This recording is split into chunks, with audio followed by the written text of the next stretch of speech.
Dovolte mi, aby som vám zaželala príjemné popoludnie.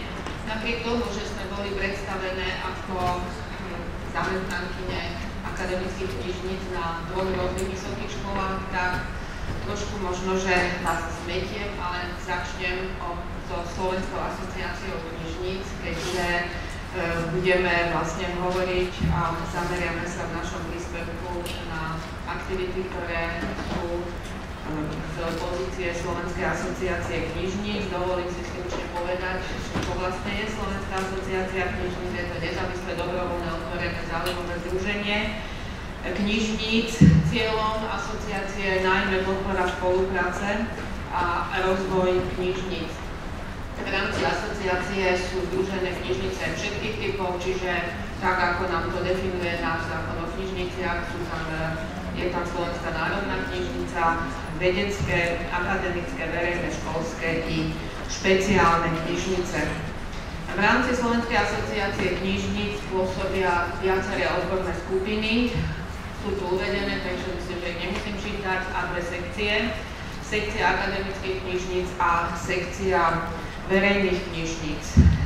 Tieto sekcie vlastne v porovnaní s odbornými skupinami sú vyslovene orientované na riešenie problémov konkrétnych typov knižníc. Odborné skupiny skôr sa zameriavajú obsahovo na určité oblasti.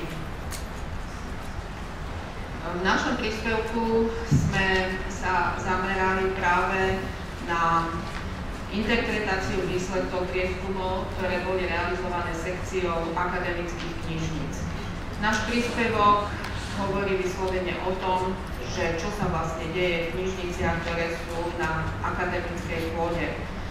Slovenské vysoké školstvo na začiatku tohto storočia prešlo pomerne veľkými zmenami.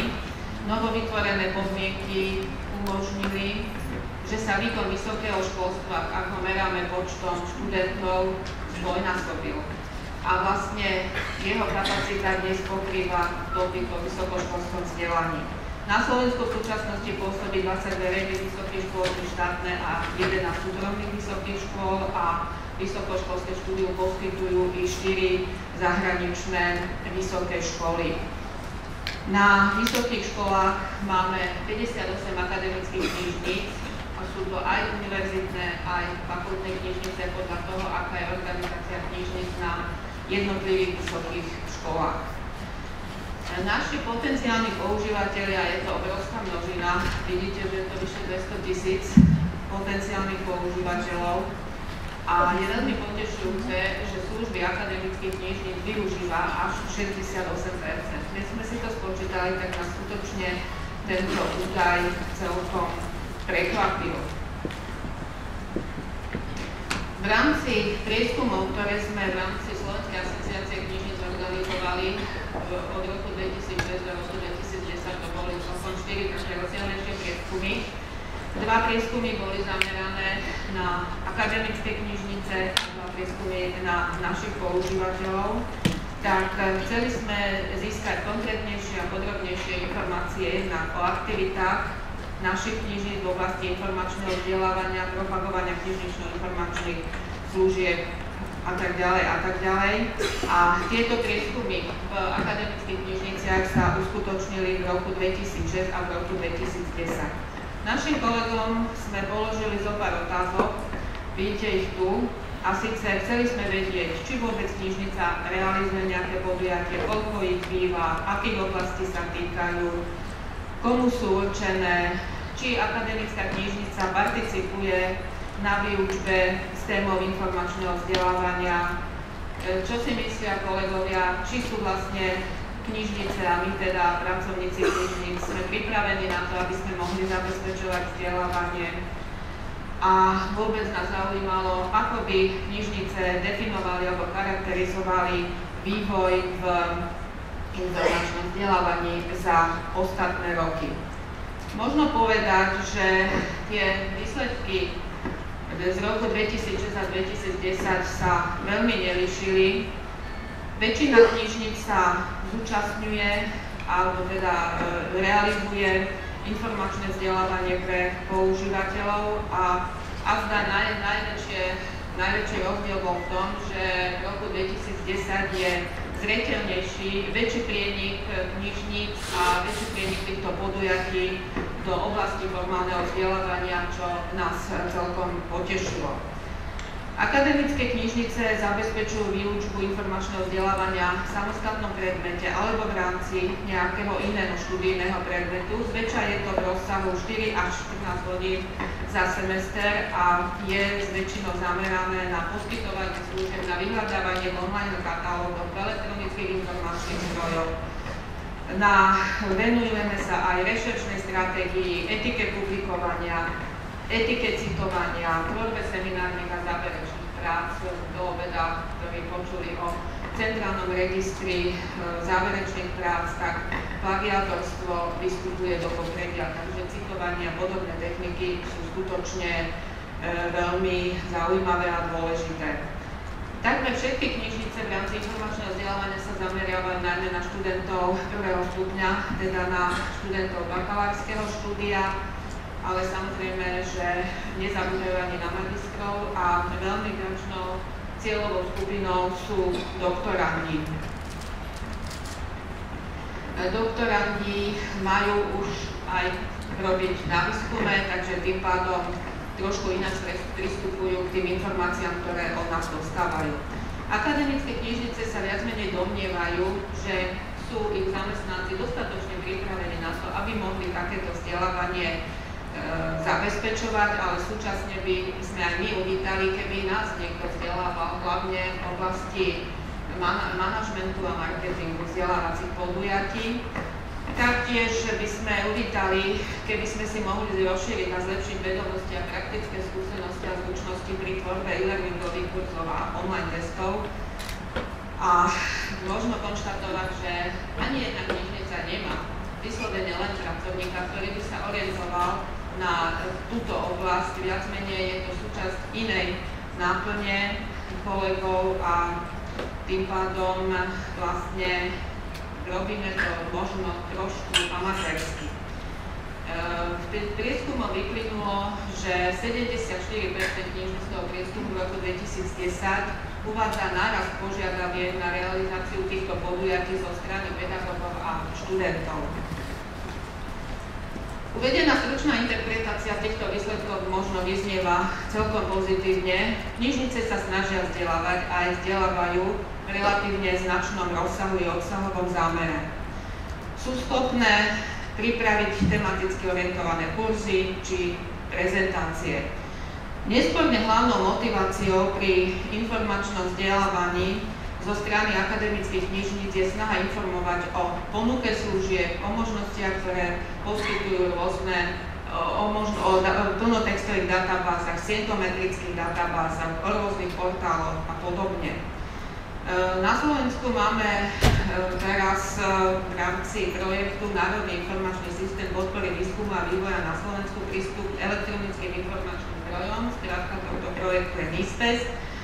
K dispozícii 16 databáz najvýznamnejších vedeckých vydavateľov a producentov. Je to projekt, ktorý je riešený Centrom vedecko-technických informácií, takže prístup akademickej komunity k informačným zdrojom je skutočne relatívne dosť široký a obrovský a veľmi dobre si to my knihovníci uvedomujeme, že treba o tom informovať a treba vzdelávať a tak ďalej a tak ďalej. Myslím si, že si to nemusíme rozprávať, čo je vlastne našou určitou úlohou v tejto oblasti. Viaceré akademické knižnice samozrejme popri databázach, ktoré sú prístupné v rámci projektu NISPES, majú a získavajú aj ďalšie bázy, ktoré sú už viac menej relevantné cieľene pre ich akademickú komunitu, takže nekončíme len týmito databázami NISPES, ale tá ponuka je určitým spôsobom trošku širšia. Samozrejme, že je množstvo finančných prostriedkov v týchto informačných zdrojoch, takže jednak vynakladá sa úsilie na získavanie informačných zdrojov na jednej strane a stále na druhej strane vidíme, že využívanie nie je dostatočné, aj keď vidíme, že sa zvyšuje využívanie, štatistiky vzrastajú, ale nemôžeme byť s tým spokojní, nepovažujeme to za adekvátne. Sekcia akademických knižníc sa v roku 2006 rozhodla zmapovať stav informačnej gramotnosti študentov vysokých škôl. Jedným z podnetov bola aj úzka spolupráca s Asociáciou knižníc vysokých škôl Českej republiky, ktorá takýto prieskum realizovala v roku 2004. Takže s kolegami sme sa dohodli a bol nám poskytnutý ten dotazník, ktorý sa uplatnil aj tu v Čechách a teda pýtali sme sa našich študentov tie isté otázky ako českí kolegovia. Uskutočnili sme dva rozsiahle dotazníkové prieskumy, nazvali sme to ICPAC v roku 2007 a v roku 2009.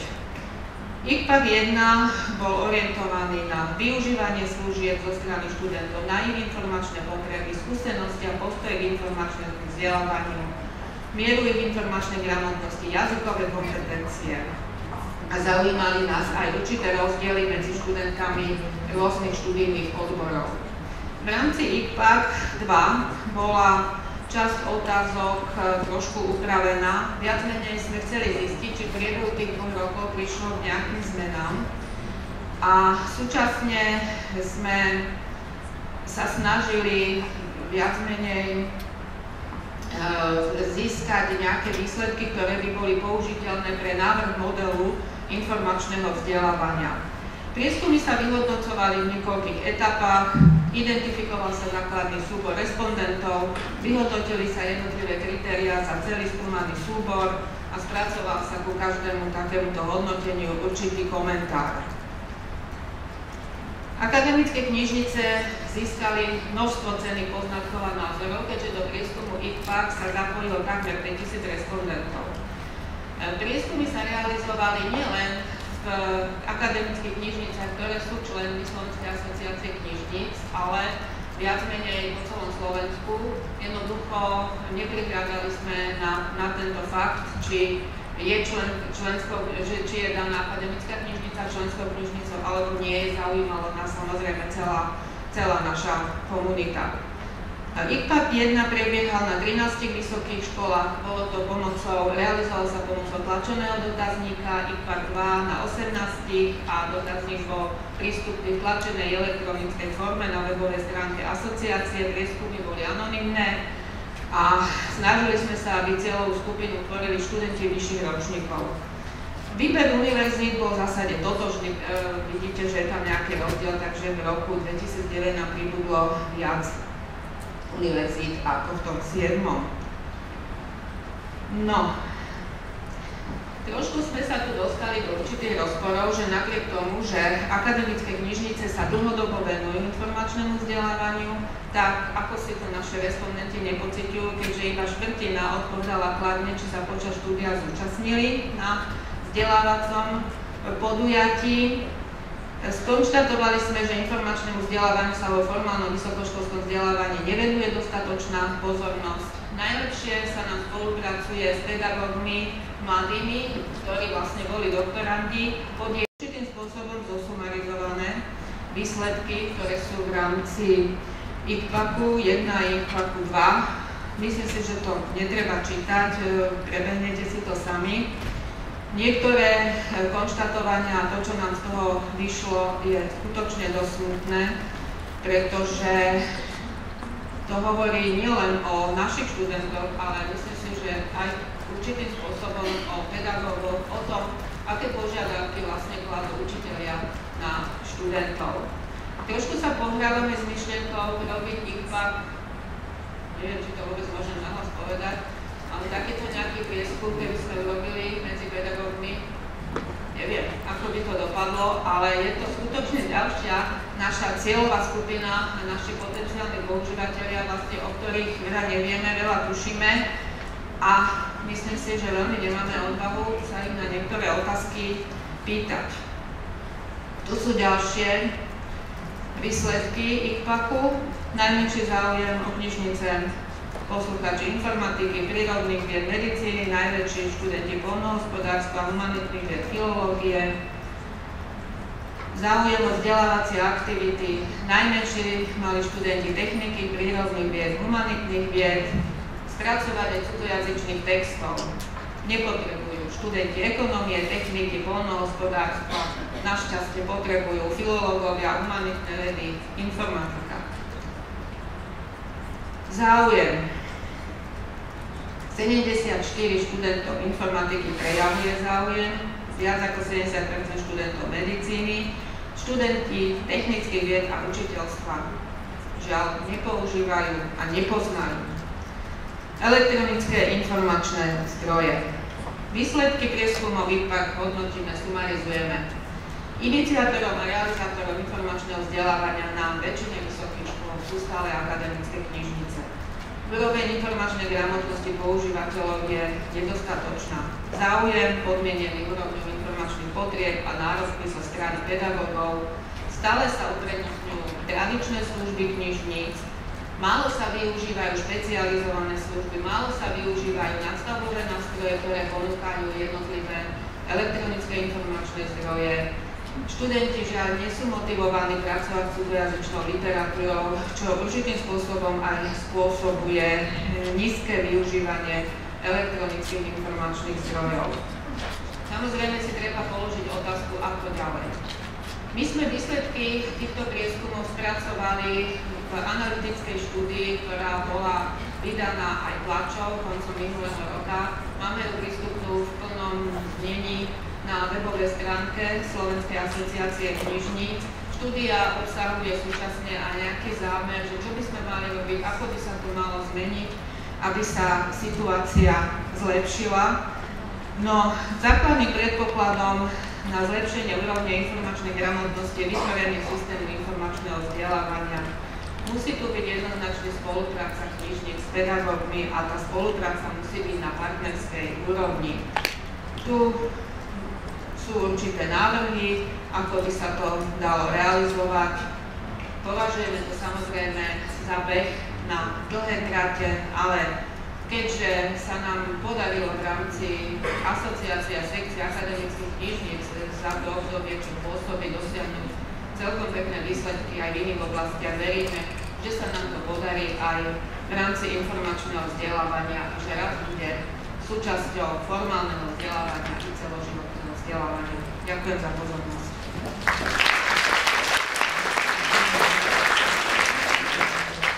Ja tiež ďakujem Danke Gondovej za prezentáciu a prednášku. A budú nejaké otázky? Je čas na otázky? Kým sa rozbehnete, hovorila o publikácii, ktorá je dostupná na webových stránkach Asociácie knižníc. Keby ste potrebovali, tá webová stránka má adresu www.sakba.sk sakba.sk. Tam už sa k tomu dostanete. Nebudú otázočky. Ja sa možno spýtam, si tam spomínala, že aj samotní knihovníci cítia tú potrebu dostať ďalšie vzdelanie. Uvažovali ste, máte trošku víziu, že od koho alebo na akej úrovni, či potrebujete certifikované kursy, alebo vám čas od času postačíme my, keď urobíme nejaké školenie ako dodávateľia? Myslím si, že vy nám veľmi pomáhate bez debaty. No neviem, kto by nám vedel poskytnúť certifikované kurzy, neviem, kto by nás mal vzdelávať, naozaj neviem. Ani katedry knihovnícke? Prosím? Knihovníci, katedry? Prosím? OK, dobre. Ja ešte teda by som, a to som si tiež poznačil, oceňujem ten nápad ísť za akademikmi samotnými. A možno je to tenký ľad, ale aj my ako dodávateľia elektronických informačných zdrojov sme túto cestu objavili a pochopili, pretože mnohokrát je to skutočne závislé od toho, čo tí pedagógovia od tých študentov očakávajú. Pokiaľ oni sami s týmito zdrojmi nežijú, tak k tomu tých študentov nedovedú. Tak ešte raz výzva do pléna na nejaké ďalšie otázky. Pokiaľ nie, je tu... Dobre, tak